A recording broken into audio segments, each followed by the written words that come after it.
Assalamualaikum warahmatullahi wabarakatuh ya. Jumpa lagi saudaraku di channel Kampus Ilmu Hikmah. Masih banyak yang tanya ya. Amalan pengasihan ya. Tanpa puasa apakah wiridnya diperbanyak bisa berhasil? Bisa ya. Tapi pasti ada yang beda. Ya. Beda dengan Anda ini puasa itu beda ya. Ya, katakanlah Anda puasa, puasa mutik 24 jam. Nah, kira-kira kalau Anda buat wirid selama 24 jam ya, itu kira-kira berapa ribu ya? Nah, apakah Anda bisa melampaui itu ya? Ya. Nah, di samping itu ketika kita puasa, kita itu mengendalikan nafsu, mengendalikan diri, mengolah batin kita, sehingga energi kita itu akan naik berlipat-lipat gitu. Walaupun katakanlah bacaan yang Anda baca ya, walaupun katakanlah cuma 10 kali gitu, tapi di poster dengan puasa itu akan naiknya berlipat-lipat. Nah, banyak orang itu ya selalu berpikir bahwasanya amalan itu mudah gitu. Amalan pengasihan itu cari yang mudah, terus pingin berhasil gitu. Ya itu namanya ngimpi di siang hari gitu, ya. Nah, kalau Anda memiliki pemikiran seperti itu, memiliki sudut pandang seperti itu, sebaiknya Anda usah ngamalkan pengasihan. Ya, tidur saja di rumah, atau Anda bekerja keras ya, beli mobil Pajero Sport ya, nanti yo cewek-cewek pada nempel sama Anda ya. Paling mudah seperti itu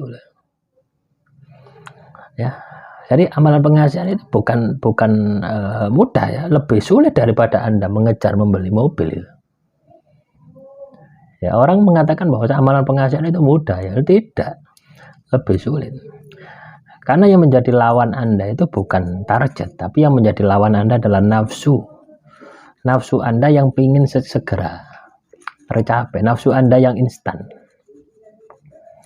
Makanya teman-teman kampus ilmu hikmah, ketika Anda memiliki pikiran bahwasanya saya mau mengamalkan amalan pengasihan, terus semangat Anda ini sudah kendor, semangat Anda hilang, tidak mau laku, tidak mau tirakat, ya sebaiknya Anda usah mengamalkan ya, daripada Anda sia-sia gitu.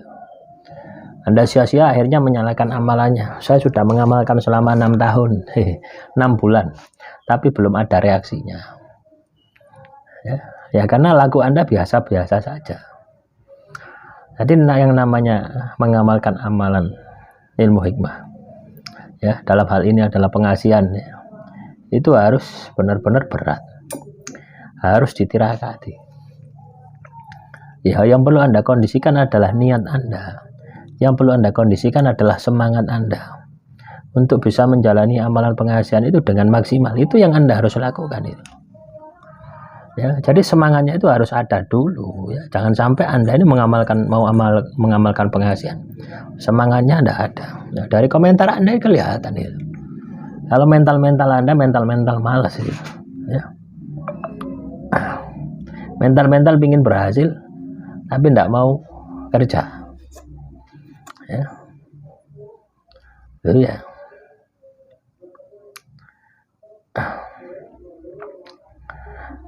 Sama halnya dengan ini ya.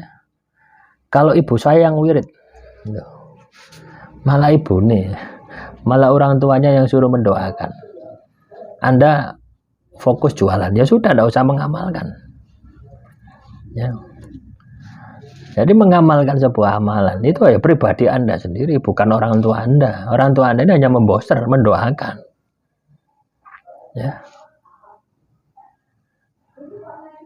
Nah, kalau Anda katakanlah seperti itu, mendingnya orang tua saya tak suruh mendoakan. Nyatanya doanya tidak pernah dikabul gitu. Ya. Jadi teman-teman kampus ilmu hikmah, ketika Anda berdoa, menjalani sebuah laku tirakat, itu adalah hasil karya Anda sendiri, sehingga Anda ini tahu pola energinya. Kalau misalkan Anda ini sama ya, Anda ini didoakan orang tua Anda, itu sama saja Anda ini pakai dukun gitu, pakai orang lain, jasa orang lain, walaupun itu adalah sama darahnya dengan Anda keturunannya ya. Artinya bukan diri Anda sendiri, sehingga pola energi itu tidak akan Anda pahami gitu. oleh energi amalan pengasihan itu tidak Anda pahami. Baru kali ini ya saya ada komentar gitu. Kalau orang tua saya mendoakan, waduh, dunia ini sepertinya kacau. Ya, tambah kacau. Alasan Anda jualan, alasan itu akan selalu ada alasan. Intinya Anda tidak mau mengamalkan gitu saja. Tidak usah alasan Anda kerja, Anda ini gitu. Jadi kalau Anda katakanlah mengamalkan sebuah amalan pengasihan, ya, tetapkan dulu niatnya. Gitu. Tetapkan niatnya dulu ya. Supaya apa? Supaya benar-benar semangat Anda itu muncul gitu ya. Supaya semangatnya itu muncul ya. Yang paling penting itu menjaga semangat. Ketika kita memiliki semangat yang tinggi, maka kita ini tidak akan putus asa gitu ya. Ya, kita akan terus mengamalkan walaupun katakanlah belum berhasil, kita tetap akan meningkatkan. Kita akan terus tambah. Itu yang harus kita lakukan. Ya. Jadi kalau kita tidak memiliki semangat ya otomatis kita akan kendur. Ya. Tapi kalau kita memiliki semangat, katakanlah Anda gagal, Anda akan bangkit lagi. Anda gagal, Anda akan ulangi lagi. Anda gagal, Anda akan tambah lagi powernya, seperti itu. Nah, caranya seperti itu ya.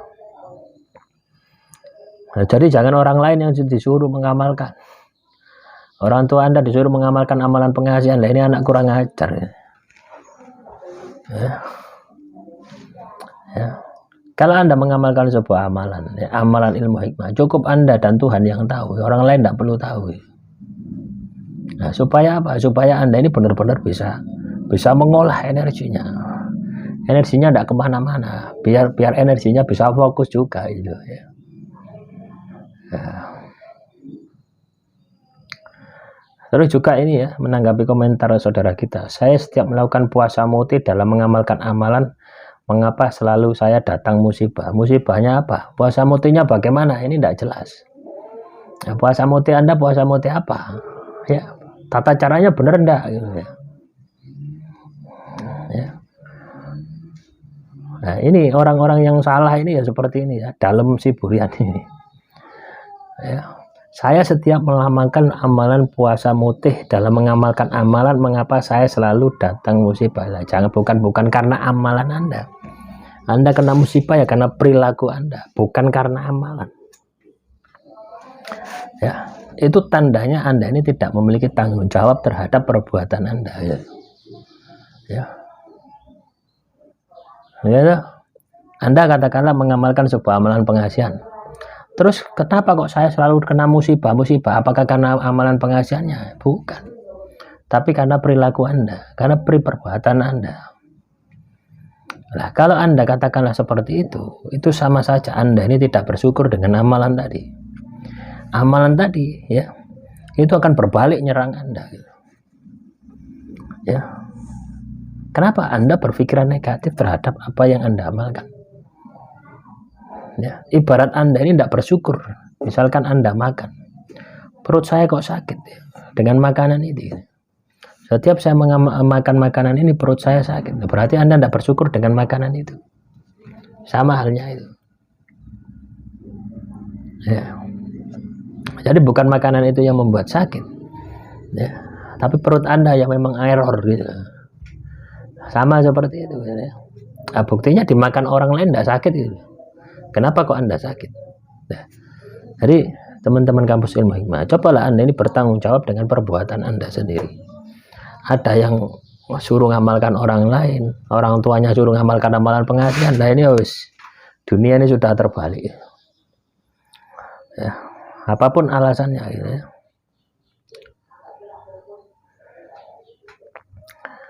Demikian yang bisa saya sampaikan. Wassalamualaikum warahmatullahi wabarakatuh.